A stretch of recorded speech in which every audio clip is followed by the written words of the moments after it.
fentanyl and the homeless, fentanyl and the border, fentanyl and the national decay.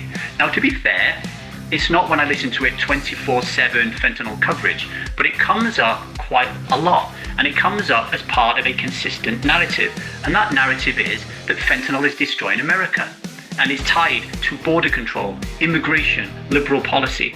But here's where it gets very slippery for me, right? And why I am switching off the podcast rather than telling people to listen to it more.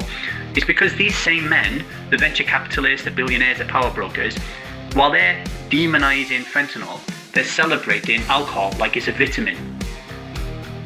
2 substances, 2 crises, 2 death tolls, but only one makes headlines. Only one sparks political outrage. Only one is branded as a threat to society.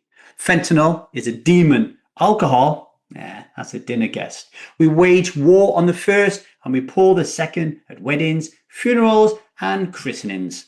Fentanyl kills in alleys, alcohol kills in kitchens. And you'll hear about the needles, but you won't hear about the wine glass in a child's hand-me-down home.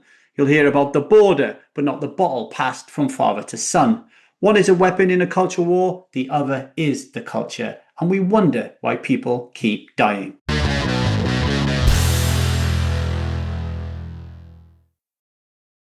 Hello everybody, my name is LeeDavy. I am not an alcoholic. I refuse to be anonymous. I am someone who lives a self-led life, alcohol-free as fuck, and I spend every waking moment of that life helping other people do the same, like right now. Before Donald Trump's presidency, I used to listen to the All In podcast a lot. I used to love it, actually. I like the fact that the guys would talk about poker, obviously, but I really liked that they had a balanced political view. Like, I always felt like I would get a little bit from the left, a little bit from the right, and I'm no expert at this political thing, but it just felt like there was a conversation going on both sides, right? But then something changed. The hosts, they began to publicly back Donald Trump. They financially backed him. And all of a sudden, I've noticed myself personally that the show's perspective has changed. It's changed whereby the conversations are very defensive and very orientated towards the good, positive things that Donald Trump does, and never any of the negative things. The negative things are either ignored or they're kind of downplayed.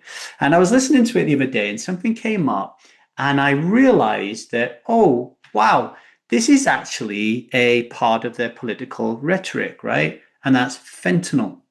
Fentanyl deaths, fentanyl and the homeless, fentanyl and the border, fentanyl and the national decay. Now, to be fair, it's not when I listen to it 24/7 fentanyl coverage, but it comes up quite a lot. And it comes up as part of a consistent narrative. And that narrative is that fentanyl is destroying America. And it's tied to border control, immigration, liberal policy. But here's where it gets very slippery for me, right? And why I am switching off the podcast rather than telling people to listen to it more. It's because these same men, the venture capitalists, the billionaires, the power brokers, while they're demonizing fentanyl, they're celebrating alcohol like it's a vitamin. They created a tequila brand. They regularly talk about getting drunk and drinking copious amounts of alcohol. Yet alcohol kills 3 million people a year globally. According to the WHO, that's 1 in every 20 deaths. In the US alone, alcohol kills 140,000 people a year. And fentanyl, the only figures I could find was back to 2022. You're talking 73,000 deaths in the US, half of what is going on with alcohol deaths in America. And I imagine the global data, if we were to get it, but it's harder to track, is even worse, right? Completely pales in comparison to alcohol's devastation. So one substance kills more, ruins more, costs more, yet nobody in power will touch it. And that is what I call institutionalism. That is a liquid lie. Now we're going to take a short break, but before we do, just ask yourself this. Why is one drug treated as a national emergency and another drug poured into every celebration, stitched into every ad, and offered at every tragedy. How many people are dead because we looked away from the glass? Think about that, and I'll be right back.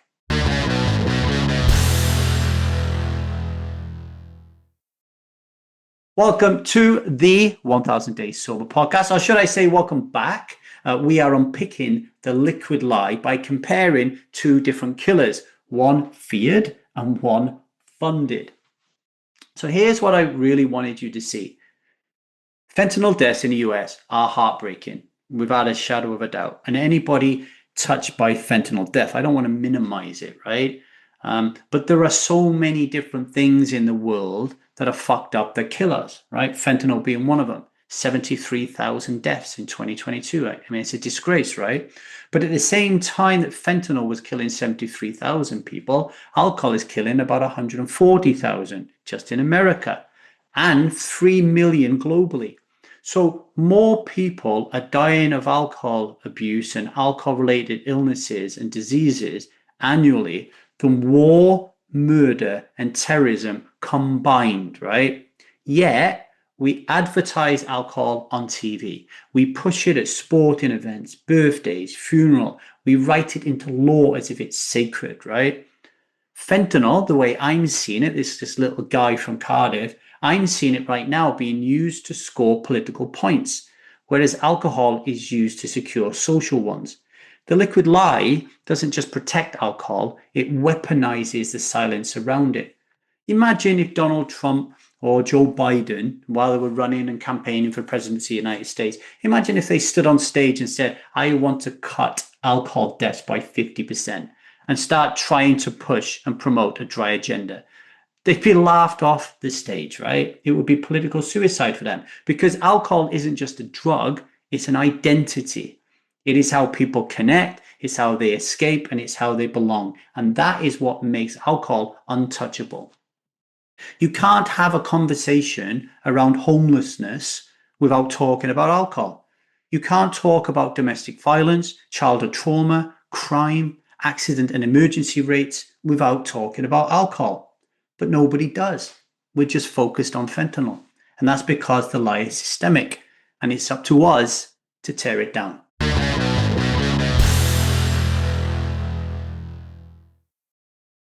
Right, today's daily vow. Today, I will not drink because I will name alcohol as the killer it is, loudly, clearly, and without apology. I will not let politics, parties, or public pressure silence the truth. Fentanyl kills in the shadows. Alcohol kills in plain sight. One gets panic, the other gets permission. And that is the lie. And strivers, we don't play that game. We see it, we name it, and we walk away from it. Some questions to reflect on as you go about your day today. When have you let alcohol off the hook because it was convenient to do so? When have you joined in on the silence because the truth was too uncomfortable? And how can you start having more conversations about alcohol with the same urgency that fentanyl is receiving right now around the world? Okay, that's all I have time for today, folks. I hope you enjoyed listening to our daily podcast. Please rate and review it so this message can reach more ears, and subscribe so you don't miss a single episode, okay? If you are interested in becoming alcohol-free as fuck and getting into that power that's ready to rage out of you and up-level yourself in every single area of life and to become hip and to become cool, right? Then join the Strive Method where I can help you become alcohol-free as fuck and live a self-led life. Until tomorrow, much love and strive on. And remember, today, you do not have to drink, all right? If you need to do anything today to get through it, get angry at the hypocrisy out there, comparing fentanyl deaths with alcohol deaths. One focused on, the other ignored. Get angry about that and let that push you through the 2 to 3 hours you need today to get through dry, okay? Much love and strive on.